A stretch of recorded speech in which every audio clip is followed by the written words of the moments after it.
Ég með aðra fyrirspurn til Ólínu.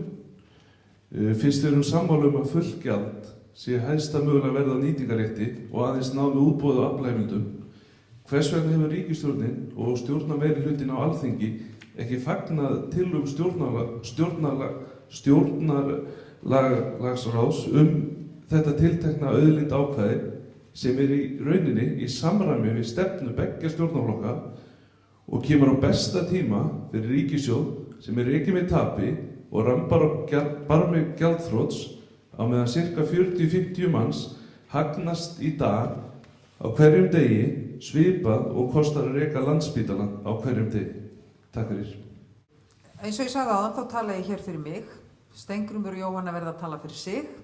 Ég hef fagnað auðlindaákvæðinu og skrifað það grein í Morgunblaðið meðal annars og tel að ég hafi talað alveg skýrt í minni ræðu hér áðan. Ég fagna þessu ákvæði. Það kann að vera að þurfa að endurskoða það eða orða það á einhvern hátt betur, en grunnhugsunin í þessu ákvæði er mjög mikilvæg og mjög brýnt að ákvæði sem hefur þá grunnhugsun til að bera komist inn í íslenska stjórnarskrá. Mér langar að spyrja Ólínu og Kristín hvaða áhrif þetta ákvæði og ekki neitt út í hvernig kerfið verður eða eitthvað svoleiðis, hvaða þetta ákvæði, hvaða áhrif hefur það á til dæmis Síldarvinnsluna, HB Granda, Samherja, stóru útgerðirnar, hvaða áhrif hefur þetta ákvæði á þessar útgerðir? Þú meinar þá væntanlega þessar útgerðir sem eru kvótahafar í dag. Það myndi þá væntanlega hafa þau áhrif eins og ég rakti í minni ræðu, að ef að það yrðu sett ný fiskveiðistjórnunarlög sem gera ráð fyrir tímabundnum nýtingarsamningum sem þessar útgerðir geti gert við hið opinbera gegn gjaldi, það greiði fyrir nýtingu auðlindarinnar, að það myndi þá rúmast það myndi þá ríma við þetta ákvæði. En forsendan fyrir því að það geti, það eitt og sér getur ekki, dugir samt ekki finnst mér, þó það myndi duga þessum útgerðum. Það þarf að vera annar valkostur við hliðina.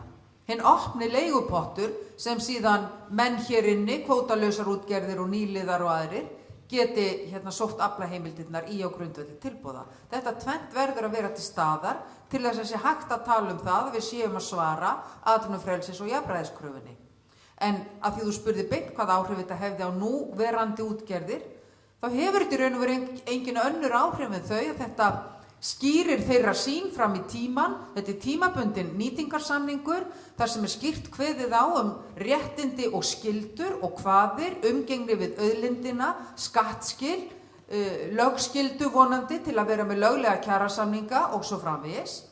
Skerpir og skýrir skyldur og kvaðir útgerðarinnar, gerir henni fyrir kleift að sjá fram í tíman, að minnsta kosti svo lengi sem samningurum varir, hvaða rekstrarskilyrði og hvaða aðgengi hún hefur á því tímabili. Þannig ég myndi halda að þetta væri til stórra og mikilla bóta bæði fyrir atvinnugreinina og svo samfélagið í heild. Ef að þessi grein stjórnlagaráðs þýðir að veiðiheimildir verði boðnar upp reglulega, þannig að engin einn aðili hafi langtíma samning einkarétt á nýtingu, að þá myndi ég segja að áhrifin á Síldarvinnsluna, HB Granda og aðra væru þau að fyrirtækin yrðu að þola samkeppni, þau yrðu betur rekin og meira af þeirra hagnaði rinnir í ríkissjóð. Það væri í stuttu máli áhrifin. Einn stærsti eigandi HB Granda heitir Arionbanki. Hann fengi sjálfsögðu eitthvað minna í sín hlut og mér finnst þið sjálfur sér ekki þurfa að hafa löggjöfun og stjórn fiskveiða þannig að bankarnir fáist stærstan hlutan á hagnaðinum. En það mun ekki hafa þau áhrif á Síldarvinnsluna og önnur fyrirtæki að drægi úr starfsemi þeirra ef að þau búa yfir stjórnendum og mannskap sem eru standa samkeppni með aðra í veiðum og vinnslu og ef að lega fyrirtækisins gagnvart fiskimjöðum er hagstæð. Þannig er mjög líklegt að staða uppsjávar veiði fyrirtækja og vinnslu fyrirtækja sem eru staðsett á Norður- og Austurlandi muni vera jafn sterk eftir sem áður á því sviði. En hún mun væntanlega vera lakari við veiðar á þorski þar sem að gjöfulustu og arðbærustu þorskfiskmiðin eru á hinum enda landsins og meira af veiðunum myndu færast þangað til Vesturlands og Vestfjarða og Suðurnesja og væntanlega meira vinslun líka. En það væri hagkvæmt fyrir þjóðina, vegna þess að atvinnugreinin væri þá rekin á hagkvæmari hátt en hún er gerð í dag. Það er ekki hagkvæmt að veiða mikið af þorski á miðum þar sem kostnaður með að veiða fiskinni meiri en á öðrum miðum sem eru látin vera vannýtt. En þannig er staðan í dag. Opið kerfi, opinn aðgangur á veiðiheimildum, hann þýðir að þau byggðarlög blómstra sem eru nálægt gjöfulum miðum í þeim tegundum sem það á við. Og það er eðlilegt að það gerist. Og það er ekkit eðlilegt að það verði til stórir útgerðarstaðir sem eru fjarri öllum hagstæðum fiskimiðum. Það er dýrt, þá er verið að sóa peningum. Þannig þetta er í stuttumáli svarið við þessari spurningu og ég held að menn megi til með að viðurkenna það að sjávarútvegur er engin töfrabrauð. Það er bara venjuleg atvinnugrein, alveg eins og trésmíði, byggingu húsa og annað slíkt. Og það gilda sömu lögmál starfsemi í þeirri atvinnugrein eins og öðrum. Það þarf að vera samkeppni og ríkið á ekki að undanskilja mikilvægustu atvinnugrein landsins, mikilvægustu ákvæðum í almennum atvinnugreinarrekstri. Þannig er það í dag. Þess vegna erum við með óhagkvæm útgerðarfyrirtæki, við erum með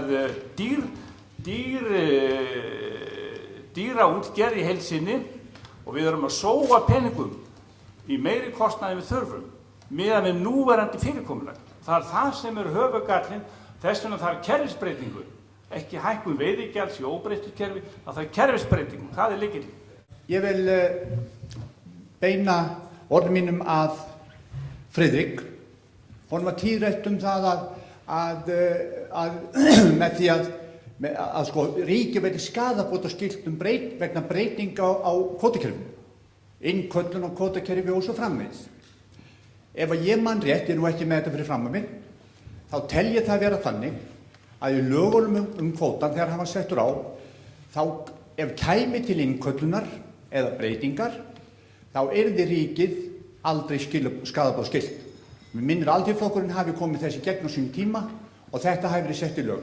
En ég vil bara að þið skoðið það bara í framhaldi. Ég er með aðra spurningu. Það er varðandi hvernig gjaldið muni verða tekið.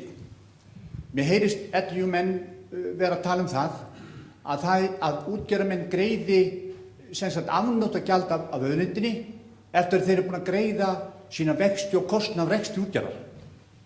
Ég vil bara minna menn á hér í hruninu, þá fór ríkisstjórnin og allir stjórnarmenn hér í þessu þjóðfélagi eftir hinum virtu endurskoðunarskrifstofum í þessu landi. PricewaterhouseCoopers, en hér voru bankar löngu gjaldþrotna áður en að komu fram þessar flottu skýrslur stöðu þeirra.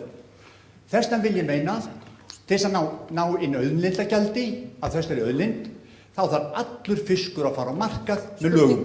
Og þar er innheimt gjald af hverju kílói, hverju seldu kílói. Öðruvísi kemur það aldrei í kassan. Mér langar að spyrja Friðrik einni spurningu að því hann ýjaði að því að löggjafinn geti ekki breytt reglum án þess að til bótaskyldu kæmi, sem að Kristinn andmælti aftur á mjög skýran hátt og ég tek fram að ég er sammála Kristni. En segjum nú að Friðrik hefði rétt fyrir sér að löggjafinn geti ekki breytt þessu nema með bótaskyldu. Er þá ekki einmitt mjög gott að setja bara stjórnarskrárreglu sem breytir líka eignarréttarákvæðinu og leysir allan vanda? Takk. Ég var að reyna að segja á að svo ég segi kynningu að það stendur Kjartan, þá varst einmitt að vísa í fyrirmanna sem kom inn í lögin, fyrstu grein laga 38-1990. Þá kom fyrirvarinn að úthlutun veiðiheimilda myndi ekki eignarrétt eða óafturkallanlegt forræði einstakra aðila yfir veiðiheimildum. Ég held að þetta sé það sem þú ert að vísa til. Og eins og ég nefndi þetta á hana, þá þetta fellur auðlindin undir fullveldisrétt þjóðarinnar. Það sem ég er að reyna að draga fram, það er að útgerðin hefur ákveðin atvinnuréttindi eða veiðirétt. Menn hafa lagt í fjárfestingar í skip, hús, vinnslu og svo framvegis og menn hafa lögmæta væntingur að fá að geta nýtt þau réttindi sem þeir hafa fengið. Eins og ég sagði líka á það, þá getur löggjafinn breytt ef það svo vill og ég vil langar til að blanda saman svarinu til þín Kjartans og Gísla Gísli kom með flotta hugmynd að setja þetta bara í stjórnarskrá. Það eina sem að ég horfi í er það að menn handhafar aflaheimilda eins og þetta er oft kallað, þeir eiga ákveðin réttindi og ef menn vilja breyta kerfinu og maður álítið það breyti kerfinu, það kom inn þannig kerfisbreyting og þá verður menn bara að borga út skaðabætur og ef að menn setja það í stjórnarskrárákvæði og greiðslu þá er það bara fínt. Ég hef aldrei deilt það að löggjafinn ræður, það er bara þannig. Kjartan, þú varst að spyrja eignarréttin. Ég vil bara taka undir þetta og ég vil taka undir þetta sem þú sagði með allan fisk og markað, en það er það nú eitt af mínum hugðarefnum. En ég minni líka bara aftur á 1. grein fiskveiðistjórnarlaga sem í gildi nú þegar. Þar sem skýrt kveðið á það að nýting fiskveiðiauðlindarinnar myndar aldrei óafturkallanlegt forræði eða eignarrétt yfir þessar auðlind. Og það þýðir það að það sem að útgerðarmenn eru nú í dag að kalla sinn eignarrétt alls ekki þeirra eignarréttur. Það alveg skýrt í markmiðsgrein 1. grein fiskveiðistjórnarlaga, svo ekki. Og það á bara ekki að þurfa að vera að togast á við þá þetta, ég segi ekki meira um það.